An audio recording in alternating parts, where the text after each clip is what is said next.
اعوذ باللہ من الشیطان الرجیم، بسم اللہ الرحمن الرحیم۔ السلام علیکم ورحمۃ اللہ وبرکاتہ۔ ناظرین، آپ دیکھ رہے ہیں اسلامک پوسٹ۔ امید ہے آپ سب خیریت سے ہوں گے۔ ناظرین، آج کی ویڈیو نہایت ہی انٹرسٹنگ ہے، کیونکہ آج کی ویڈیو میں آپ کے لیے ایک خاص وظیفہ لے کر آئی ہوں۔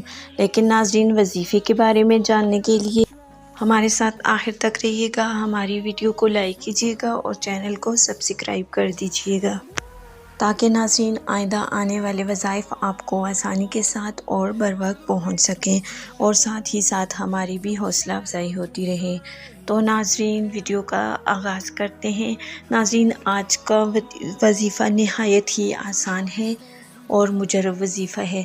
ناظرین، وظیفہ یہ ہے، اگر آپ لوگوں میں اونچا مرتبہ چاہتے ہوں، عزت چاہتے ہوں، یا لوگوں میں آپ کی عزت کم ہو گئی ہو، یا کسی اور وجہ سے لوگ آپ کی عزت کرنا چھوڑ دیں، تو اس کے لیے ایک نہایت ہی خاص اور مجرب وظیفہ ہے۔ ناظرین، وظیفہ نہایت ہی آسان ہے۔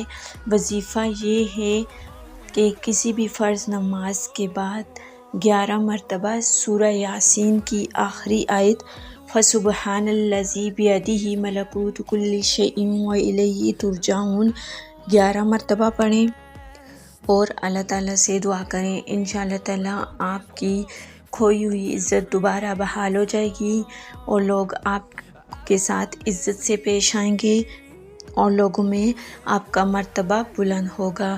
تو ناظرین، یہ تھا آج کا وظیفہ۔ امید ہے وظیفہ آپ کو پسند آیا ہوگا۔ اگر وظیفہ آپ کو اچھا لگے، ویڈیو آپ کو پسند آئے، تو اپنی قیمتی رائے کا اظہار کمنٹ باکس میں ضرور کیجیے گا، اور ہمارے چینل کو لائک کیجیے گا، اور ہماری ویڈیو کو لائک کیجیے گا، اور چینل کو سبسکرائب کر دیجیے گا۔ تو ناظرین، ملتے ہیں ایک اور نئی ویڈیو اور نئی وظائف کے ساتھ۔ تب تک کے لیے اجازت دیجیے۔ اللہ حافظ۔